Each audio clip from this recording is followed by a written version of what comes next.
yeah, with the Internet of Things being, or all of these kind of devices that we've got access to, and access to these different platforms and everything that's available, we typically see, being always on, always connected as a problem. It's always referred to as kind of detrimental to your mental health. But I think when we are comparing that or when we're looking at it in this context, when we're looking at it from a hygiene is life type situation hygiene is life, but hygiene could cost you, or hygiene awareness could cost you your life if you're not careful, especially in the pandemic. I could actually see this being beneficial for people's mental health. By having the confidence with the data, understanding, as we say, that kind of contact tracing, and understanding where people are coming and going, understanding which, in these big, large buildings that we've been talking about, which toilets are the safest to use, all of that as well. So, would you agree with that? Yeah, Danny, I think you're right on about it. Data and IoT maybe specifically, are kind of the boogeyman these days. There's a lot of fear mongering, I would call it, going on in the press, and some of it quite right? There are real dangers around data. There's real dangers around IoT and wearables. And the dangers, I will just hang the hook of, the threat of human right violation of some form or another, right? Mm-hmm. We are inherently giving up something as individuals. Privacy, I think, is probably the best term to put on it when we allow ourselves to be instrumented at these levels. But I am an optimist about this because what I see is the benefit to humanity, to individuals and us as a group, both, in having real high quality data about the real world available to help us make better decisions.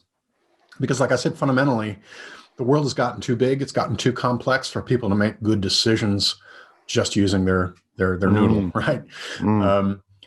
We really need something to supplement our human decision making when we get more complex than the 100 people that we're comfortably able to know and care for. And so that's really where data, I think, has the opportunity to allow the human race to continue to scale without burning our planet out, right? Like, I don't know how we do any of these great things in sustainability without having data as a fundamental assumption, because, there's a lot of people. We keep adding more people. We're not adding a whole lot more Earth. And at the end of the day, what we're talking about, the built space, say, well, real estate, is that super important? I think it's critical to sustainability because that's the one thing that we certainly can't create anymore is space. So the way we use space is a proxy for the way we use time. It's the proxy for the way we use energy. It is absolutely the focus. It's the way we use transportation, because where are you going? You're going from one space to another space, right?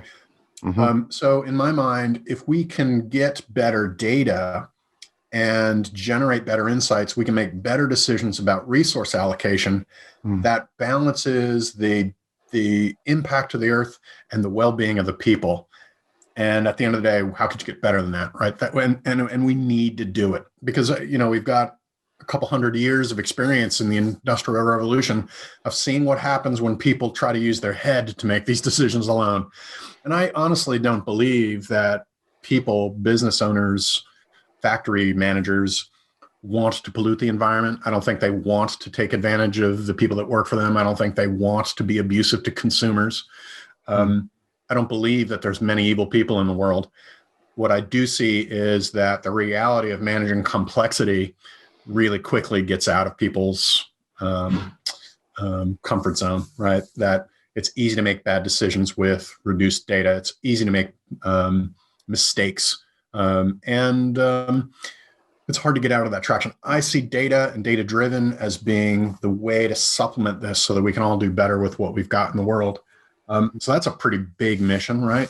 But I mean, that's hugely important. But naturally, we have to balance those two things, right? What are we giving up as individuals, and what do we get as both individuals and society out of it?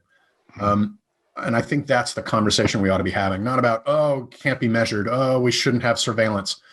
No, it's how do we do it responsibly? How do we do it sensibly so that the benefits outweigh the risk? And I think that can be done. I really do. Yeah, I think, I completely agree with that, and it's a really, really interesting perspective. I think that we have moved incredibly fast from a technological standpoint globally. I don't know if you've ever tried to go off the grid, but it's nigh on impossible. Yeah. Almost impossible, and you always come back because the world as we understand it, or most people do anyway. I wouldn't know about anyone else. I can't find them; they're off the grid. But most people come back, and they do so because it's the world that they understand.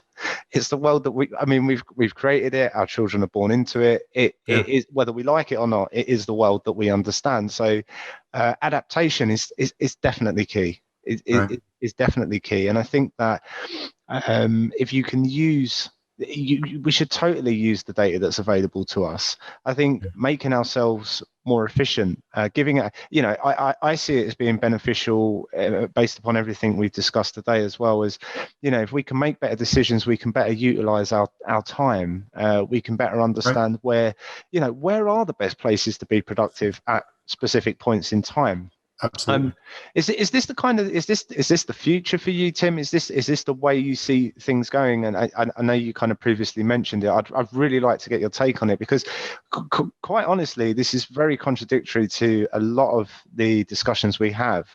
And it's really refreshing, productive, and very exciting. So I'd like to understand what, I guess my final take on our discussion today really is, where do you, if you can kind of predict a future, and what does that look like being data driven, where do you see us in the kind of the long term? How do you see this data being used to improve the quality of our lives?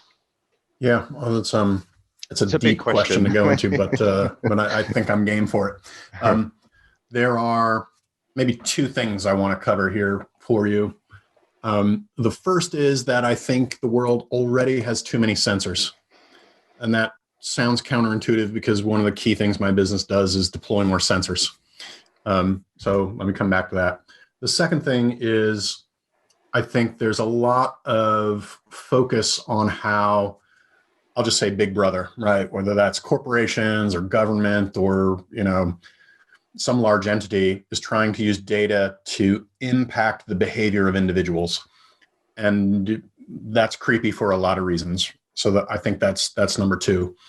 So number one, I think that what we really care about is that the data coverage of the world gives us accurate, reliable, and detailed, real data about how things in the world are behaving, right?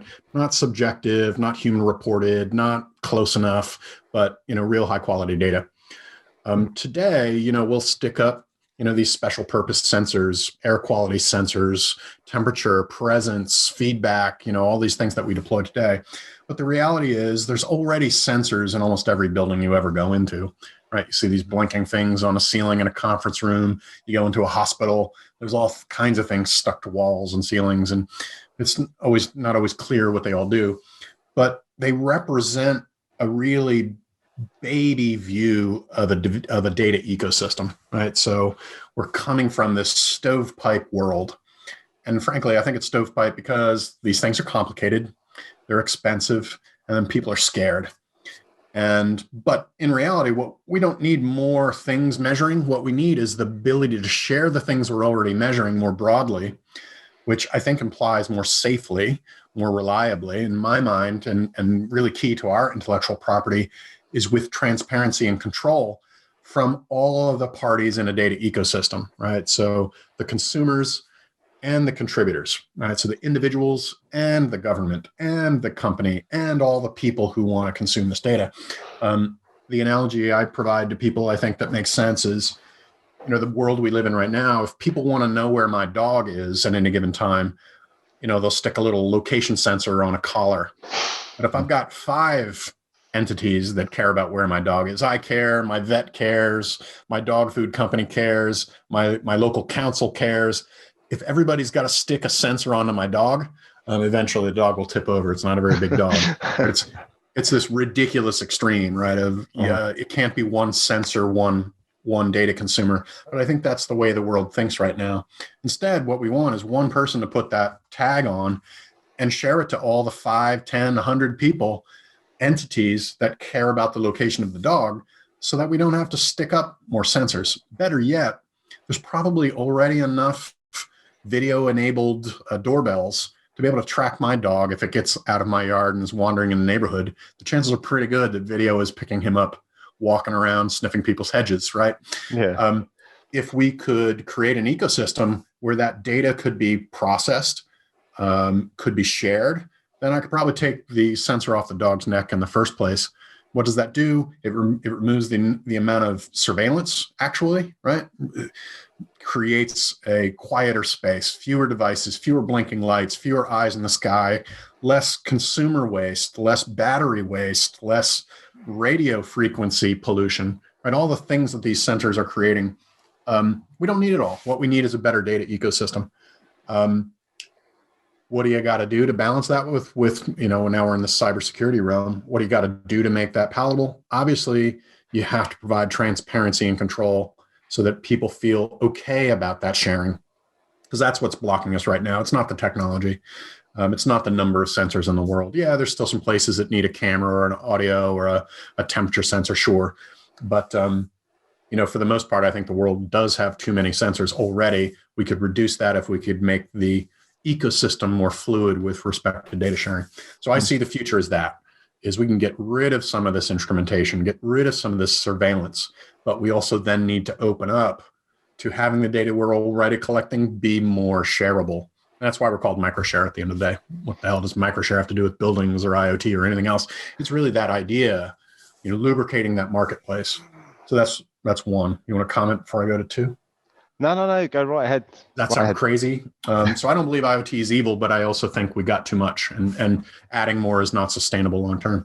So number two of that is it up to Big Brother to change my behavior? I don't think that's the right way to think about this. What I look to the future is more like the app that many of us have on our phone, like Waze.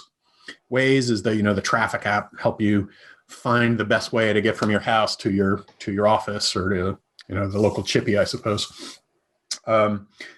What they're doing behind the scenes is crunching a tremendous amount of information, right? They've got spatial data, they've got traffic data, which is really just measuring cars in motion. They've got human reported, hey, there's an accident, there's a police radar in this area. They're crunching a tremendous amount of data to make a very simple experience available to us as a user. It just tells me how to get there the fastest. Right? So Danny, I don't know, does that mean Waze is changing my behavior, or does that mean I'm using this tool to make my life better? In a sense, that's both. But what I see is if you give people the tools to make their lives better, they will use them. What you got to do is take all the complex data and make it available in a way that makes it just a natural part of their life. And they will use it and consume it because it does it just makes sense, right? Nobody wants to waste their time sitting on a freeway. You don't want to waste your life on the M1. It's just nobody benefits from that. So, but in that context, I think people who use Waze, they're giving up some freedom, right? The Waze is measuring where you are, how fast you're going, in order to give everybody the view of, is the traffic flowing or is it not? Is there a lot of people on this particular road, or are there not? And we maybe don't think about that so clearly because it adds so much value. So if you extend that to the space that I'm talking about with IoT, data sharing and measurement in the built space, to me, this is, that's why we're driving our car. We're trying to get to a place to do a thing. So what can I measure and help you optimize your life around that experience, right? Which place do you go to? Is that place clean? Is that place too crowded? Does that place have the people you care about interacting with? Because you're there to do a thing. In a case of knowledge work, it's often collaboration with some other people. So if you look at your daily planner and say, I'm going to work from home some days, I'm going to work at the office downtown some days, I might work at the WeWork or a coffee shop or something else locally. How do I plan that complex life going forward? Well, you got to have some tools. You got to have a Waze for the office area, right? You got to have a Waze for hospitals. You got to have a Waze for the airport so that you can then begin to see, am I comfortable going to this space? Is it going to be an infection risk? Is there a desk for me to sit at in the first place? Is traffic going to be bad on Wednesday? So maybe I should go reserve a desk at 11 o'clock rather than 9 o'clock because traffic will be better. The bathrooms will be cleaner and the people that I want to collaborate have time open and there's a conference room available at noon. Right. Oh, and we can get a good healthy lunch delivered at that time. You just think about the stuff that humans could have delivered to them in that way, right? The well-being that we can increase if we could just take that data and make it more friendly for people to make their own decisions on.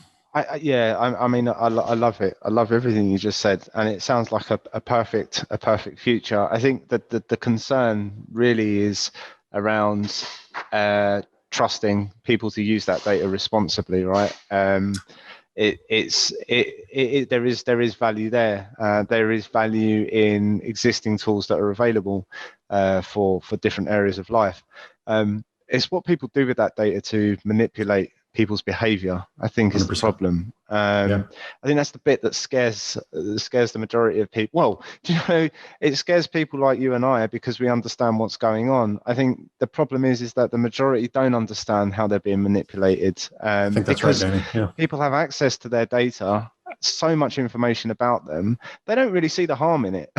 Because on an individual level, they can't see the harm in it. But I guess the problem is that when it falls into the hands of people that are not responsible with data, they use it in many different ways to manipulate what you're thinking and effectively control your decisions. And I think, Danny, that's also the source of the backlash, which is, if you are taken by surprise,